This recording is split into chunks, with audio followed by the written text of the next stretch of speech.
Okay, I'm a little early, but I see Brian here and Shane. Glad to have you here. And I'm going to go ahead and get started. We'll obviously have some other people join us. And as they do, they can always scroll back and capture or hear listen to what they might have missed. Again, I wanted to emphasize that the point I made about the class structure, and that we folks need to be here on Wednesdays. If not, they be and Mondays. If they can't be in class, either virtually or physically, I need to hear from them. And that's just simply an attendance issue. Okay, now, as I mentioned before, we're moving into some territory here in the course where we start to see we really start to see the versatility of solver, and we see the versatility of this management science perspective, that of problem solving and decision making, and where we start to try to understand a problem by building a model.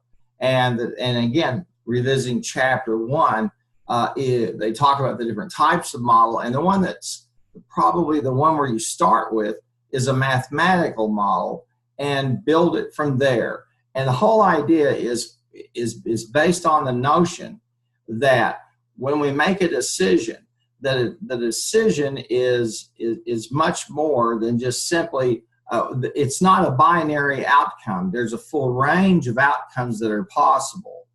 And so we need to use the tool, like a tool like Solver, to help us understand what are the possible outcomes that we could get.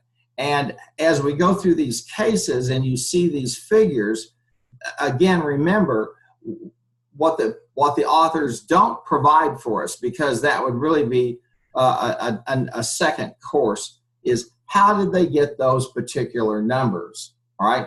This is like if you were taking a finance course and you're asked to analyze analyze a set of cash flows.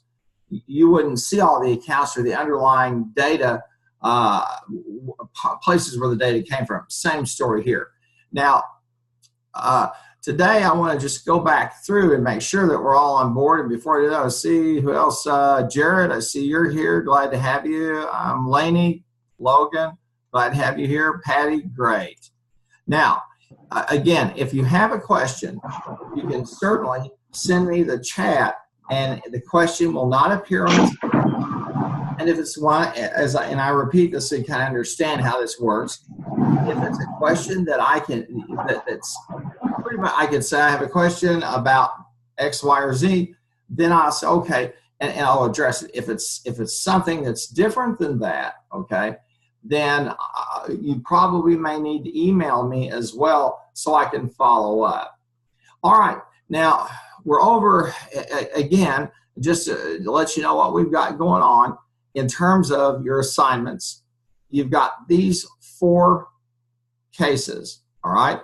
Relax, Welty, Janders, and Leisure.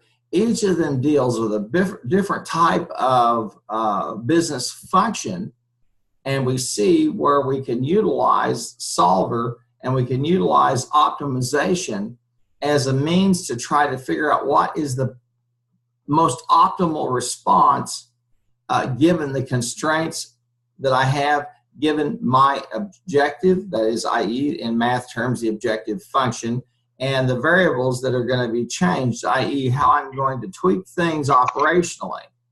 All right, and so that's pretty much it. And again, as I said before, this course is more about than you using Solver. It's about a way of thinking, and it's about taking that and ingesting that in your mind, so that when you see a situation, all right, you try to figure out what's happening here, and if we change it, what are the possible outcomes, and you really start with, say, you say, what's the model here, all right? Is there a model that applies or works for me?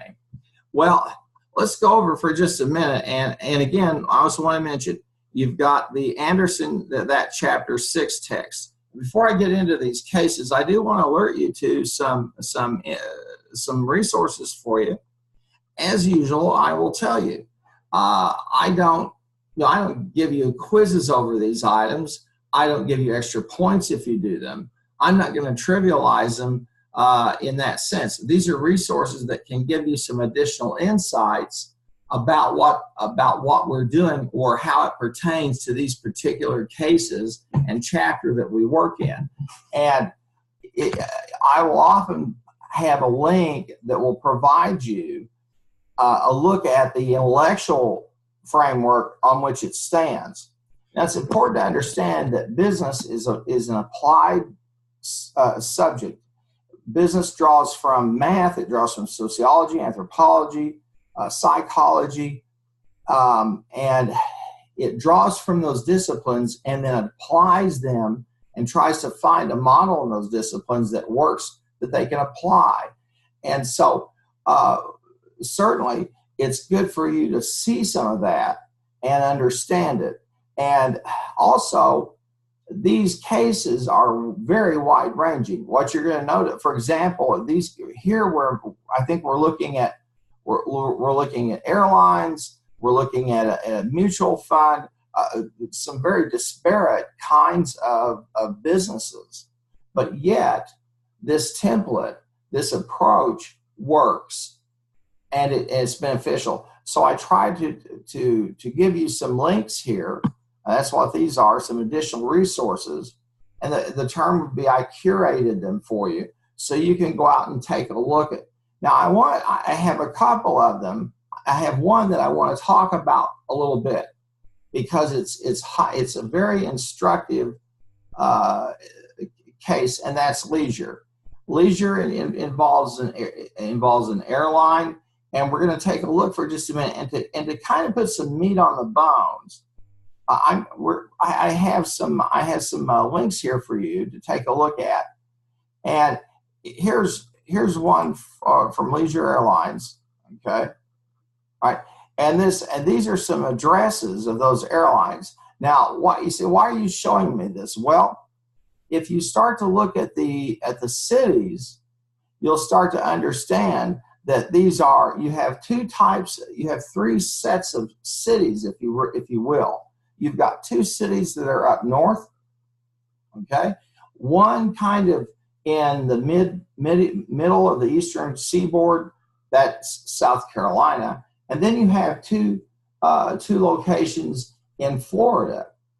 And what this tells you is this is a milk run or trunk run kind of airline that exists that's on the East Coast. Now, you could take these data if you cared to and go out to an application like Easy Mapmaker and take the XLS file, take it out to Easy Mapmaker, punch it, paste it in, and it will give you a little map that will let you see them.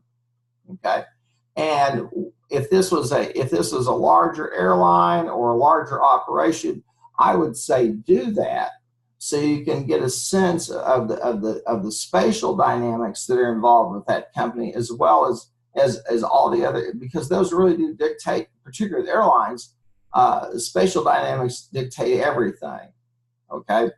And again, you can take these and put them down, so download them, and there's an application out there called Easy Mapmaker, EASY Mapmaker, and you just copy the records, throw them in, and it'll give you a map. It's kind of crude looking, it's not really pretty, but it does give you a sense, and they have a little, and it's got built in a little hover function, which means you put your cursor, you hover, you'll get the full record.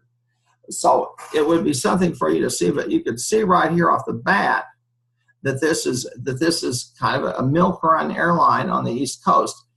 They don't have that many on the West Coast because you have so many people that have cars, and you don't have such a large number of, you don't have the kind of concentrated places. The East Coast, you've got New York, Philadelphia, Boston, Washington, D.C., and then you move down into the Carolinas, and then on down into Florida.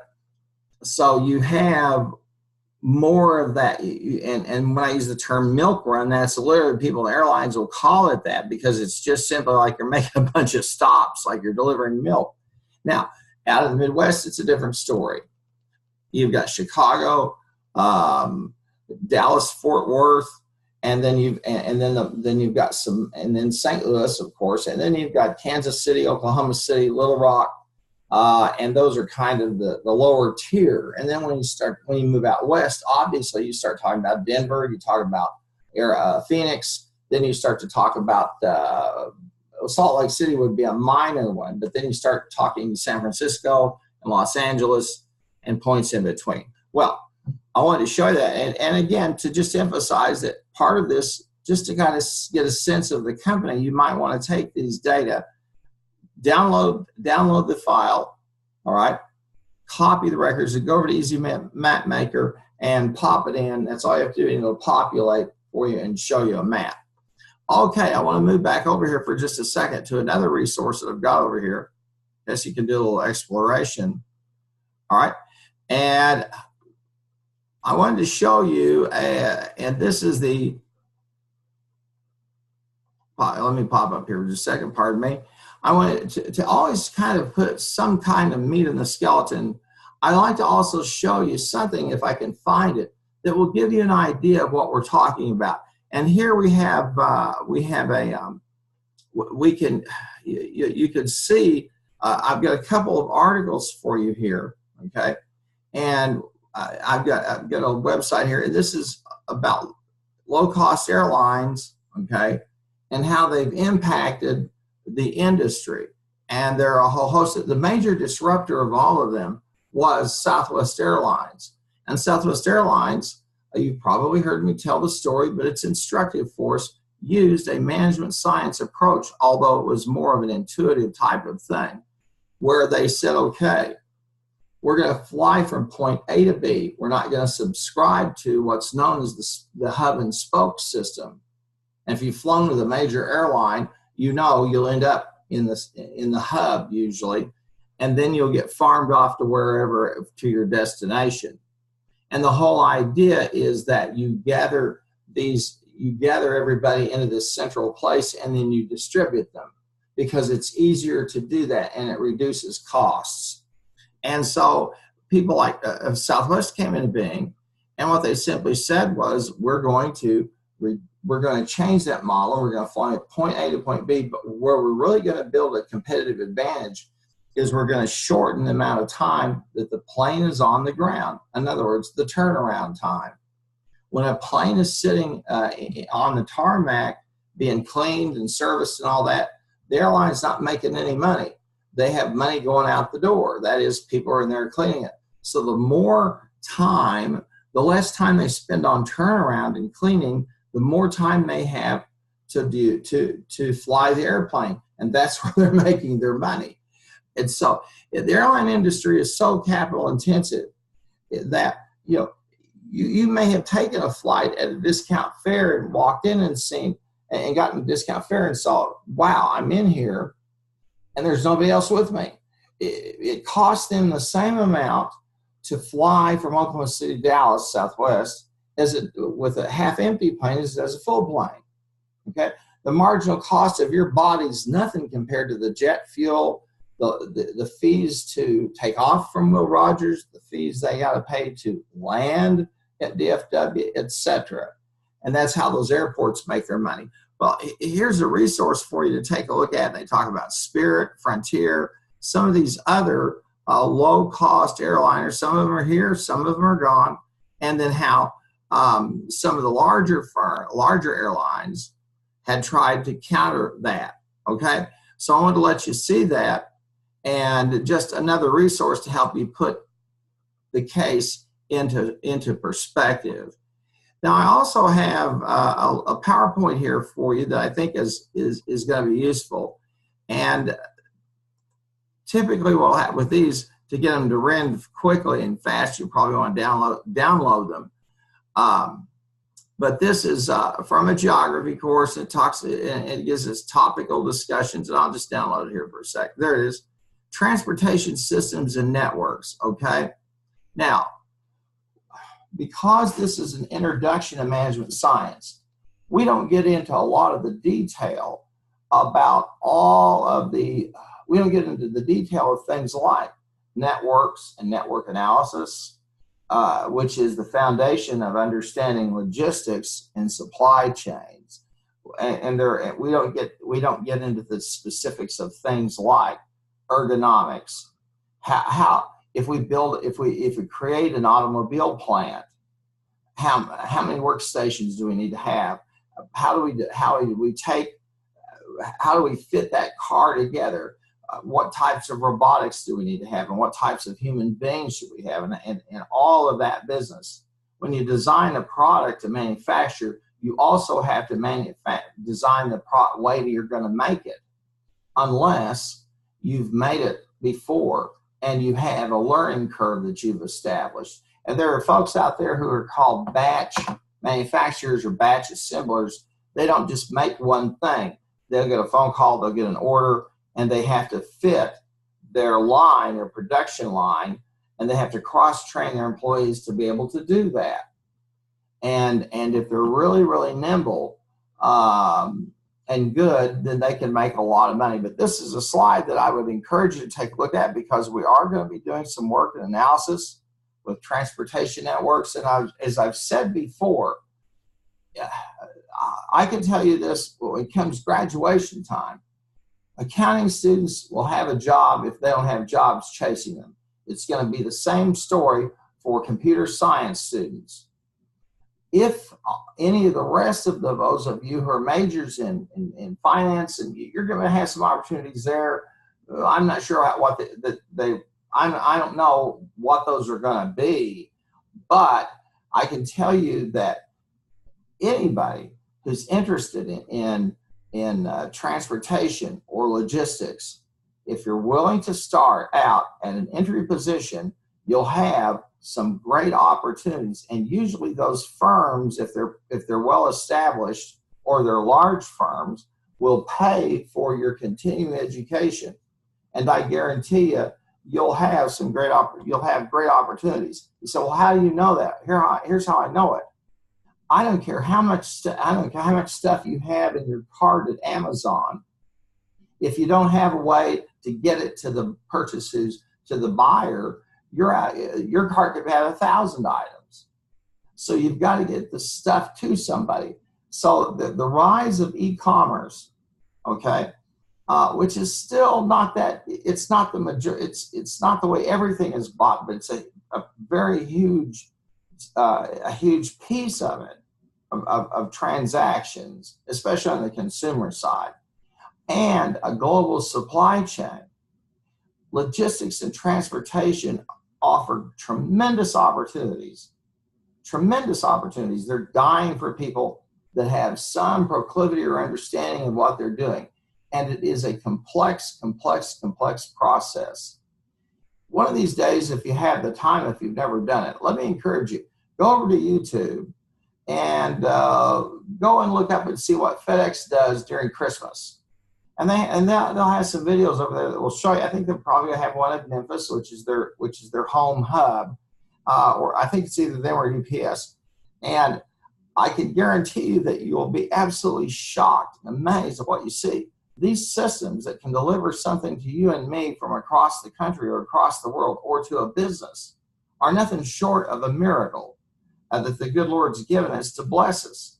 So I encourage you to do that. Well, here's a nice PowerPoint, and again, I think it would be well worth your time to take a look at it and to consider that. If you're looking at internships, I'd encourage you again. Maybe look at one of those. I can tell you, I have one student that pursued that, and he was a management student, and he's doing exceptionally well. And I'm talking 6 figures, fantastic benefits, fantastic educational benefits. And he started out by he did a trip to an internship at a little manufacturer in Vietnam, of all places. And because the people that he interviewed with were working in Asia, it opened a door. So I would encourage you to do that. Okay, and I let me pop up here for a minute. I see a whole bunch of us good. I see Jake, Delaney, Logan, Isaiah, glad to see you here. So glad to have all of you aboard. Thank you for being here. Now, I'm going to take us back over here for a sec and look at some of these other resources. Okay. And one of them will give you our textbook is the gold standard in management science. It's the best textbook out there. But it has a shortcoming, and one of its shortcomings is that it doesn't give you a real taste of the history of management science. Management science is still a relatively new concept or idea. It's known by some other names: operations research, operations management, or operations. Okay. Now, I went through the master's sequence at Webster University up in St. Louis. I can tell you it's not for the faint of heart. And I already had a doctorate, so I'd had all the stat, and I got pushed pretty hard. But the history of it is just fascinating, and most of these techniques and this approach started in the Second World War when we had incredible logistical demands, trying to wage war on a scale that was global. It had never been done. Now, some of the roots of it were really some of the additional ideas or kind of the progenitor ideas really started in the American Civil War. And what a lot of people don't know is that the American Civil War was kind of a testing ground for a lot of the techniques that we use in modern warfare. One of them is rapid deployment, and the North was especially effective at building and using the railroads to transport troops, material, etc. And they made the use of that, but wagons. And anything that you could carry multiple people or carry multiple things. And you probably through history you heard about General Sherman, his march to the sea. He went straight through Georgia, and the legend was that his army never stopped. They kept moving, and they'd eat walking. They would fix the food as the wagon was moving. They never stopped, and they had the mobility as a tactical weapon. Well, that being said, there's a lot out there you can read, and so this gives you. Here's a link to resource to some of the history or useful history of operations research. Then here's something I think is very interesting. This is the inventor of the electronic spreadsheet. Now, I'm going to date myself considerably here, but I can tell you I remember a day before spreadsheets, and I've worked with just about every type of spreadsheet that's ever existed. And I can tell you this, Excel is such a powerful tool. And the thing that's interesting is that Excel and Access as well, both of those tools, 25 years ago, those were state of the art. Only the top companies in the world had spreadsheeting capabilities that could rival what Excel does. Excel today can do more than people could do, even at the top companies with the best computers possible. The same story with Access. And it's the same story, for example, with your cell phone, which has more computing power than we use to get people to the moon. So this thing just keeps changing and evolving. So I think it was to give you some historical background. Here's a link to let you go learn about the inventor of the electronic spreadsheet. Okay, well, I want to go through some of these cases, and here's what I'm again. Let me talk for a moment about the workshop component of this course.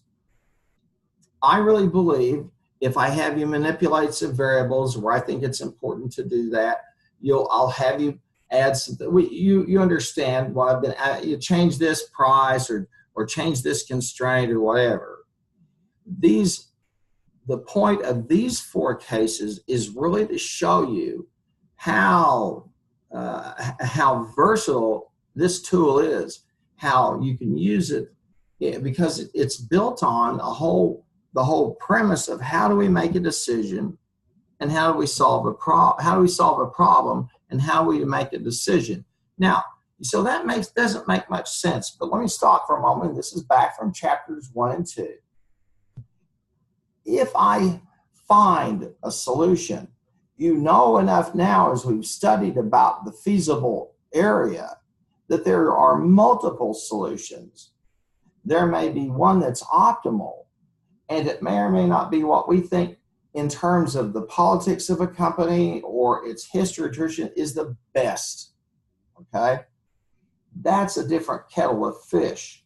But problem solving brings us to the point where I have some alternatives in terms of what I can do. And then I have to make a decision on, okay, which alternative am I going to choose? And those of you who have had classes before, remember when I had that quadrant of unknown problems, of known problems or conditions, unknown problems or conditions, known ways to address them, and unknown ways. And of course, if I'm dealing with an unknown condition or state of nature, and I don't know really how to deal with it, I'm in the riskiest area or quadrant I could be as a manager. I'm really there. That's the riskiest part. And as I told you, our job is to try to move that over a little bit. So we start to reduce that amount of that's unknown, because that which is unknown typically is uncertainty, and uncertainty typically means volatility. Volatility in terms of outcome, volatility in terms of operations, and volatility is not our friend, it is our enemy. And so if we kind of know how things will work out, to a certain extent, we're in good shape. But if we're not sure, then we're in that quadrant of unknowns, and you're going to encounter those over and over and over through your career. What do we do when a new company comes into our market, and and they're a disruptor, etc.? Well, let me run us through these cases, and again, they're there for you to see. And my expectation is that you'll take a look at the text as well surrounding. So let's look at relax, okay? And you'll want to download these to your desktop, save them, okay, and then reload them so you get credit for the workshop. Now, I'm going to move over here for just a moment, so I don't want to do the speed grader part. And let's go over to the files and the Anderson files. Now you'll need to, if your machine is, if you've got your machine, if you're working on your machine, you may have these files already. If you're working in the lab, for example, you're going to have to go back and get them, but I'll show you. They're in the Anderson student files. Here they are. All right. Now I've got them already on my desktop. I've got the zip file. There it is. I'm going to open it up.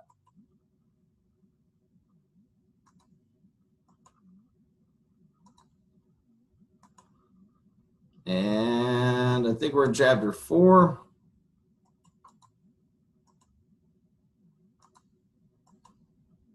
And let's look at Welty. All right. So all you have to do is, when you get the Welty file, if you haven't already, is put it on your desktop, rename it, open it, and save it, and then reopen it. So I'm going to do that right now. In fact, I'm just going to send a copy and then paste it. Okay. And I've got that Welty copy out here. And I'm going to open it up now. Well, I'm going to rename it first. So it's very clear. It's not a temporary file. It's mine. I'm put Welty Harmon Keith. Okay. Now I'm going to open it up, and let's take a look at it. Now identify the text passages for you over there, and do this here. We'll enable the editing. and then I'm going to save it.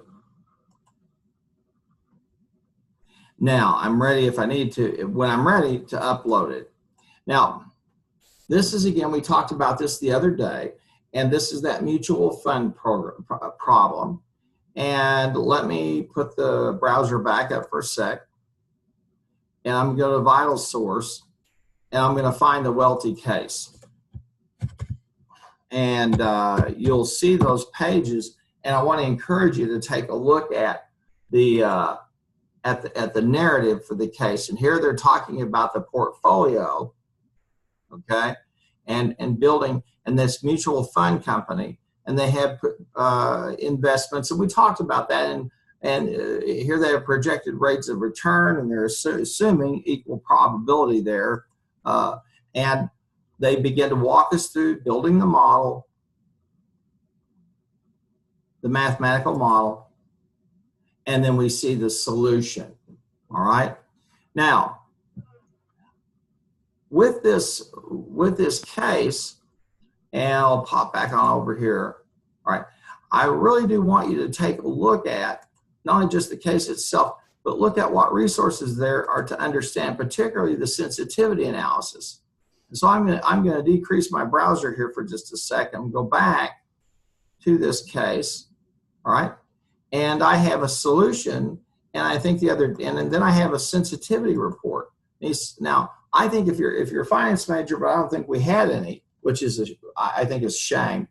You can see the allowable increase and decrease that you've got. So this starts to tell you how you can balance if you want to. If you need to rebalance that portfolio, you can do so. Because again, you're working with a what? You want to do you want to maximize the return. All right. And let's open it. We'll open up Solver here. Click on data. And there's Solver. And of course, that we are maximizing. We're assuming a linear distribution. And we've got the changing variables, which are B14 to B18, the amount invested. And then we've got these constraints. And notice now we're moving into these cases, and they become a little more complex, because as you look at the constraints, look at the Boolean operator, and notice that I have an equal, okay? I have an equal to or less than, and I have a equal to or greater than. That's about as complex as a set of constraints that you can get. It's just, you can have 20 of those or 15 of them, or you have 5 of each type. But when you have these 3 types, then you really are you really are making the best use of Solver, because it's really working through the computations to achieve what you want. Now, again, as the book might show you, I think they do, you can go and use linear algebra and solve this problem if you really want to buy a whole bunch of graph paper and put yourself through a meat grinder. These tools are here for you to make decisions. Now, let me say this. When we find an optimal solution, and we'll talk about this later in the course, that does not always mean that the organization will choose it. Organizations often sub-optimize because of company politics, tradition, any one of a number of things, okay? And that's something that you'll just have to learn. And this will help you understand what I'm saying. In one of my operations courses at Webster University, we had a course on location analysis, and that is, where do you put a convenience store? Where do you put a restaurant? Where do you put a plant? So we went through location analysis. It was a whole course on nothing but that. Now, my dad had done it for a long time, long before for a food wholesaler. He just did it off the back of an envelope. And so when he found I was taking this course, he said, I didn't have to take a course to figure that out. I knew where it, and he was right. He had the heuristics, okay? He just had that knack. Well, he wasn't a normal human being, okay? But I am, and so I had to take the course. Now, at the end of the course, after we used all these complex models and we do all this stuff, the instructor of the course said, now, in the final class session, I do want to tell you something. And this is about, and the case that we had to do work, it was a case we had to locate a company's headquarters. And he said, in the end, the company headquarters will probably be close to something that has some value, or someone who has some value to the company CEO or the president of the board, if you're in that type of situation. And that was pretty flabbergasting, but it was probably the truth. Now, fortunately, companies tend to be more rational than that today because they cannot make those types of mistakes. For example, if you are an automobile manufacturer and you locate a plant in the wrong place, it will cost you hundreds of millions of dollars over time, because cars are not, they're heavy and they're not like a lot of products that are weight reducing. They stay the same. Sometimes in supply chain, you take stuff and as you move it, the weight gets reduced. UPS and FedEx engage in a weight reducing supply chain model. Why? Well, at the end of the day, the truck is empty or the driver's fired, so the truck's really empty. Okay, so we can see here that we've got a fairly complex set of variables we're working with. All right, we'll close it off. And in Welty, there's some good narrative there in the text, and I trust that you're going to take a look at it, and you can read it faster than I can sit here and bark at you about it. So I'm going to close that, but you want to upload it. Now let me go back here, and now we're ready to take a look at our next. And let me go to the files. I'll go back over to the modules.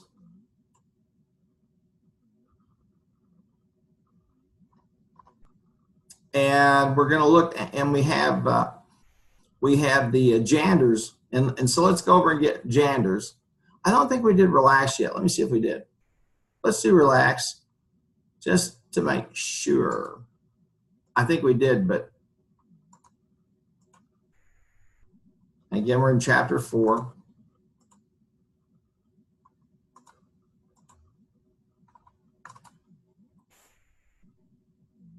There it is. Now I'll take just a minute to tell you something I'm involved with. It's very, very interesting. A long time ago, I was the executive director of a private community. It was a gated community. It was out west of St. Louis. And they had their own fire department, their own police force. They had their own water system. They have 6 lakes. 6 dams, 3 of which have to be certified by the state of Missouri. They have their own post office. They're like a little city, but they also had a marina, a clubhouse, a beach. So it's kind of like being a city manager and being a park superintendent. And trust me, I learned so much stuff there. It was unbelievable. How does a dam get grouted? How does a road get built? How does police people disperse themselves to handle a community? I was also president of the land company, so we'd sell lots, and I can tell you it was a mind-blowing kind of experience. It was 3 years, and I was always feel like I'm running about 10 paces behind, and we were fortunate because we had people there in the community who had worked in those fields. And so they'd volunteer and they'd go to work for the association. We had an architectural control committee, so we had our own zoning, and it was just fascinating. And I realized I was being prepared for that job because I had to take everything I'd learned from that operations course and use it. Well, because I was one of the former directors, I'm on a committee now, a task force there. And they're trying to look at the next 25 years in their community and what they're going to do. And one of the major issues that they face is their water system. the average water bill when I was there for any household, if it was $10, somebody was calling my office and screaming at me. I'm serious. And now the water system is getting aged, and like any kind of huge capital investment like that, you have to start thinking about, how am I going to pay to upgrade this thing and make sure that it's going to be in compliance and that it's going to work. And it is, and the community got lucky because the people who developed it was an investment group from New York. And then when the investment group didn't make good on their commitments to the community, the HOA there said, give us the water system. Smart move. Well, now they're having an issue of make or buy. Are we going to go ahead and repair and refurbish, or are we going to sell the water system to the county, which wants it, and we'll do all that repair work? But you can guess that the county water bills will be a lot higher. So they're trying to figure that out and look at finance options and all of that. And I can tell you that I'm on that task force, and we've come up with several what you would call rational solutions. But I do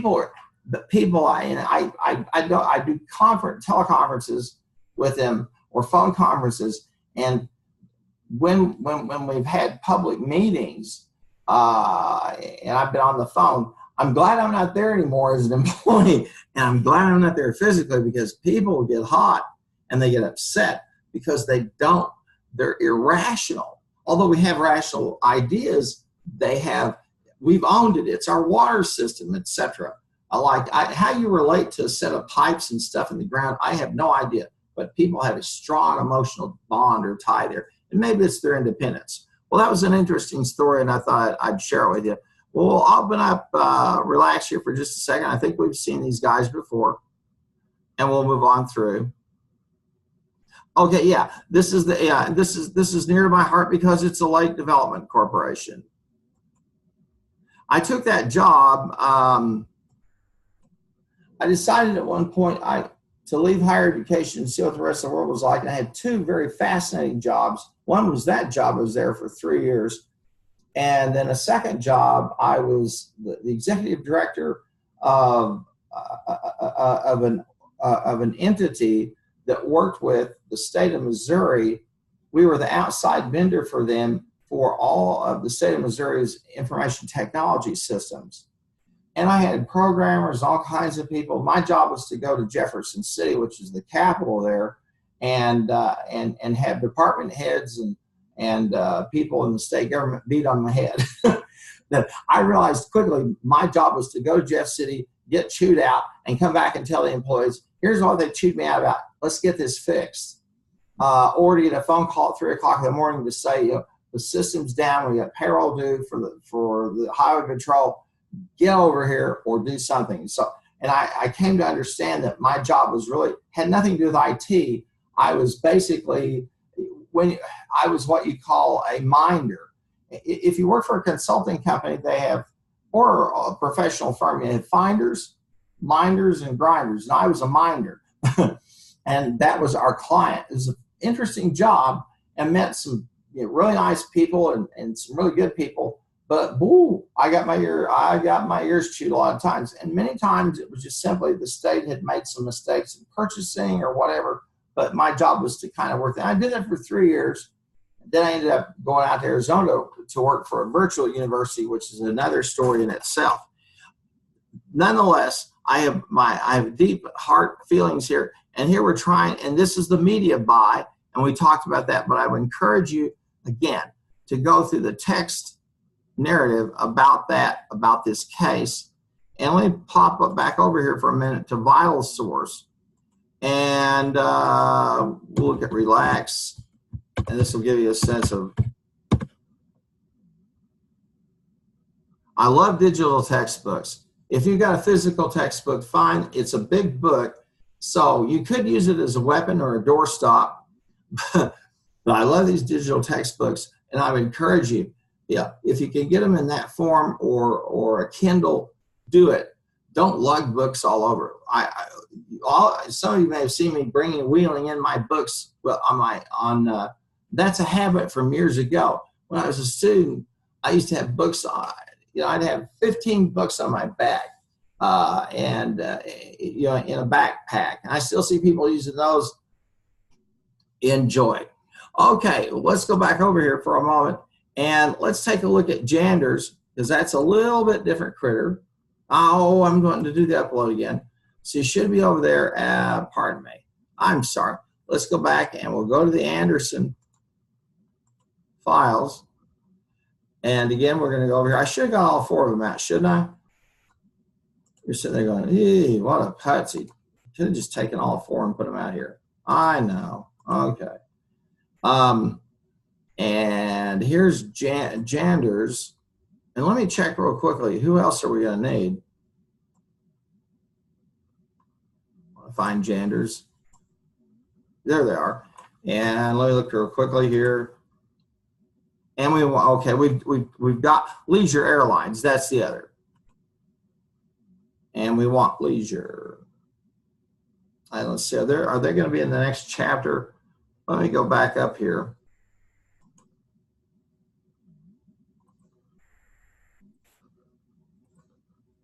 And I think they may be in chapter 3 or 4.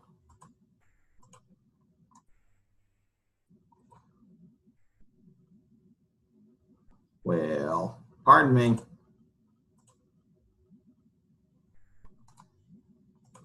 Let me close this off for a minute.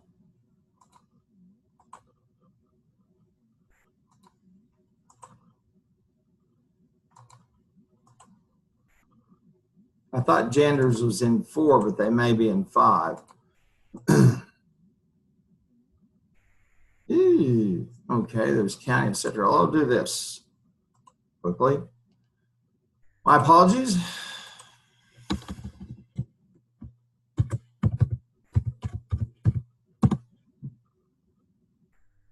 Janders is in chapter 4. Well, they should be. Let me pop over here and grab 4. And I may have just in my haste not looked at it. I do know that it's supposed to be here in 4.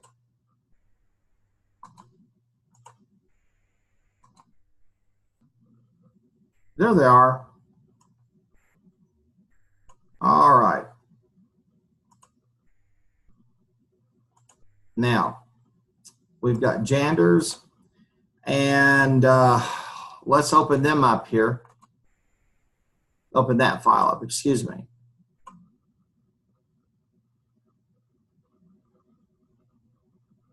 Okay, now,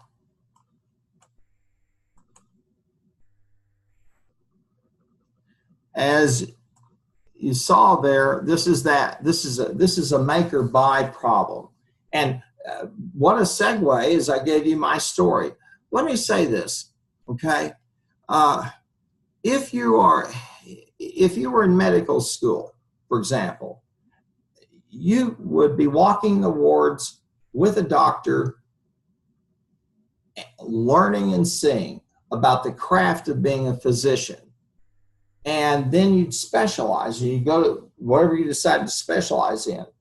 Medical degrees are not just classroom. You spend far more time in the field actually dealing with people, because when they graduate you with a degree in medicine and a license to practice it, they hope you will not kill too many people. So as business schools, we probably do you a disservice by not making you go out and do enough in a particular firm, but we don't know where you'll land. So we try to give you as many types of experiences as possible. Now, this task force I'm working with, and look, I don't get paid for doing it, okay? I don't take money for doing that type of work. It's a community service kind of thing. So that being said, we have this situation of, are we going to make this or are we going to buy it? And I'll pop back up here, and Janders is indeed in chapter 4, and you'll see the narrative. And I think also there in Canvas, I tell you what pages, all right?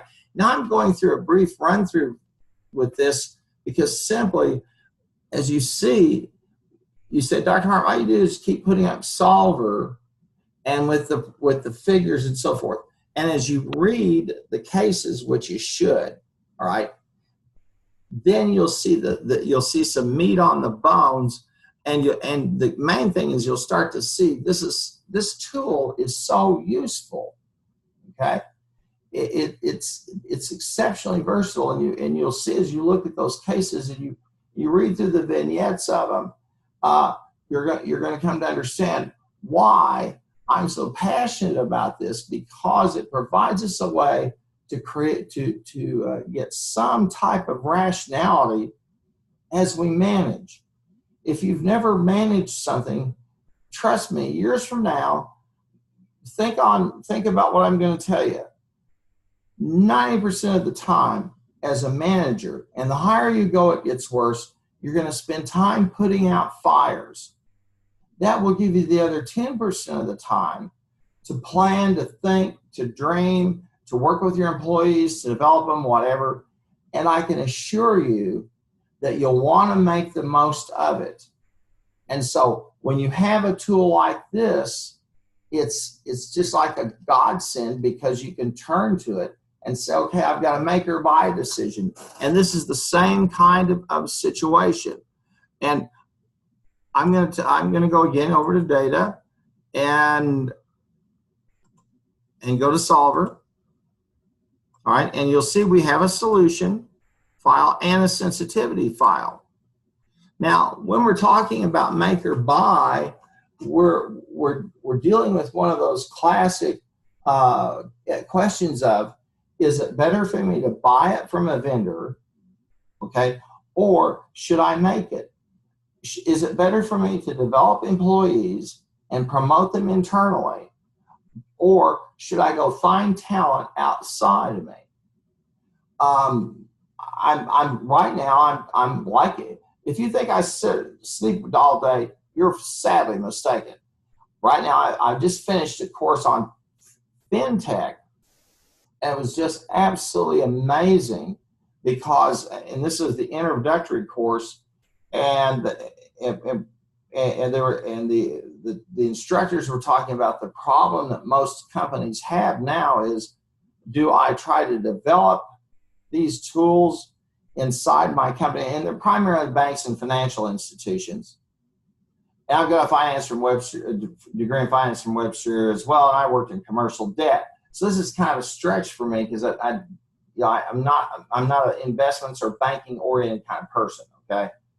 I'm more of a corporate finance person. But to make a long story short, the issue is, are we going to hire people and develop apps and how to deal with Bitcoin and all this stuff? Or are we going to just simply go buy companies that do this? The big tech giants like Google, Apple, they have this same struggle too. Do we go buy out somebody who's successfully done that and acquire them, or do we try to develop it? So this is the same problem here, and this is a minimization problem where I'm trying to minimize my cost and in terms of make or buy. And we can see that we've got our objective function that we're minimizing. Now notice again, we assume this is a simplex LP situation. Okay, you notice that. And as you see, we see each of the components of these products, and then we see the demand for them. Okay, and it looks like that is calculators is what this. If I remember, they're making calculators. I could be wrong, but I believe that's what they're making. And notice the constraints.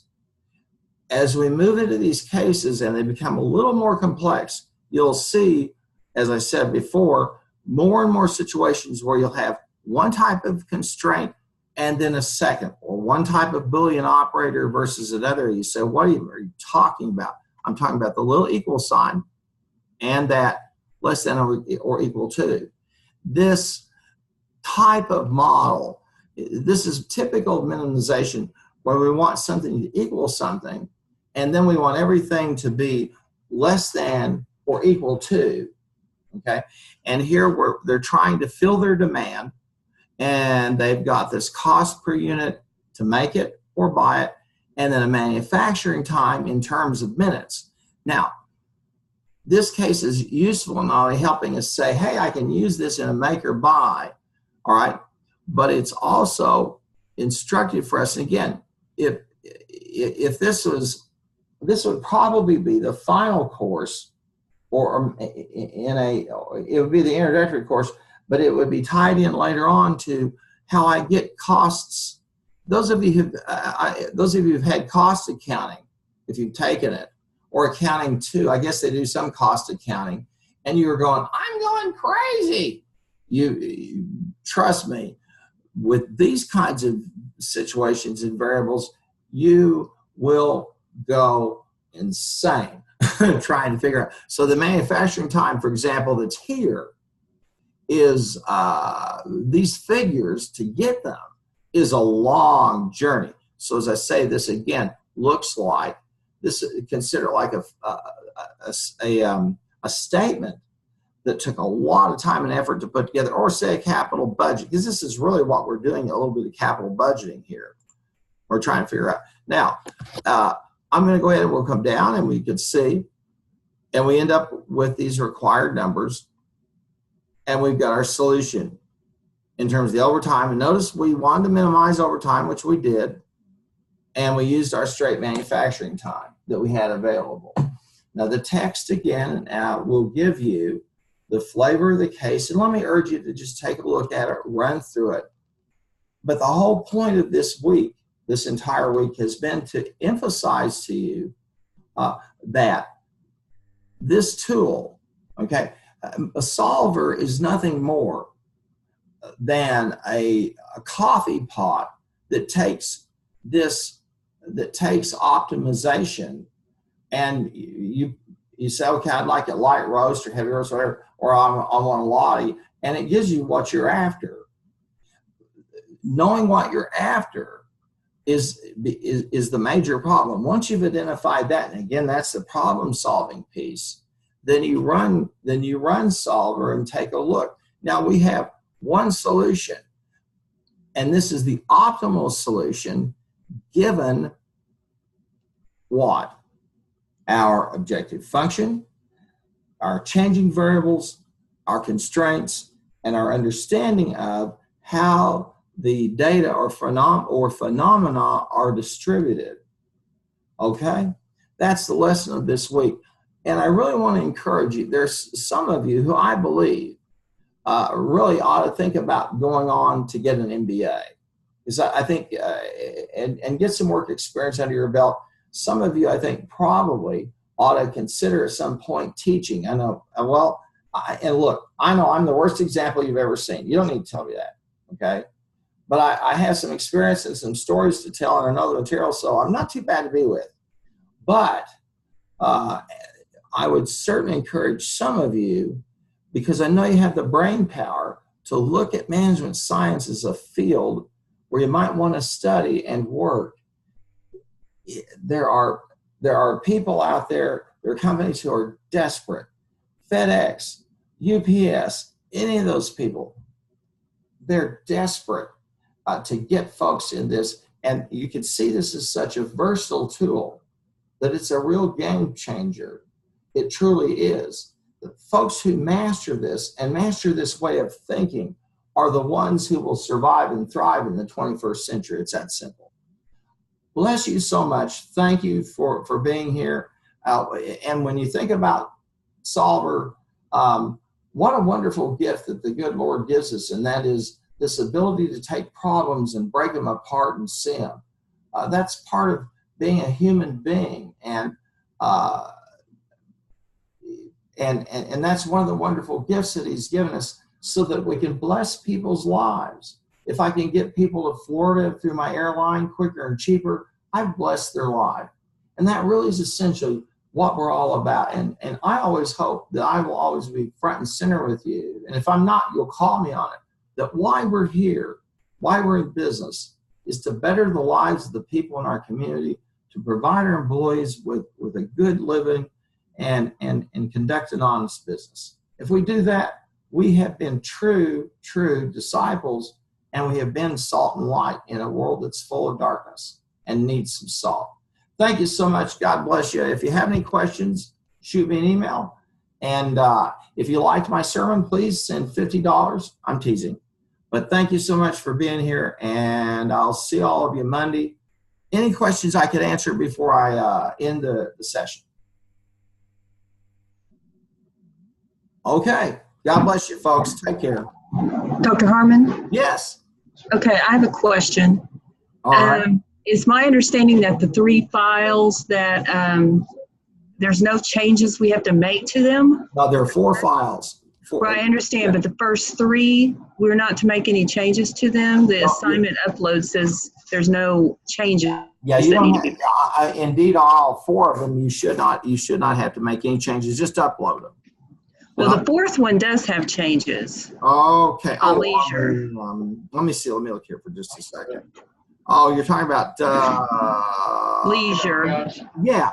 Okay. Leisure. Yeah. Just go ahead. The chapter. And we're looking here at today. And someone's cast for relax, and then leisure. Okay. Yeah. Go ahead and make the changes on leisure. Or if you just upload it, I'll have the key and we'll talk about it anyway. But try and make the changes. Okay, thank you. Okay, does that help? Yes. Yeah. Here's the thing, Peggy. Is this Peggy? This is Patty. Oh, Patty. Excuse me. I'm very sorry. And I haven't mentioned this, but everybody has the freedom, if they wish, for example, on these workshops, to mess around with one of these, change variables, see what they get. And if you upload it and I look at that, I'm okay with it because I'm seeing you're playing with it. Now there's still the key, which I'll go over, but as you can see, we could make some changes to these. And if you do it just to explore it, when I give the workshops and I say, here, change these variables, I do it to encourage everybody to just kind of explore using Solver. Does that make sense? Hello? Yes, it makes sense. Thank you. All right. Thank you. Have a good one. All right. Yeah. Bye-bye.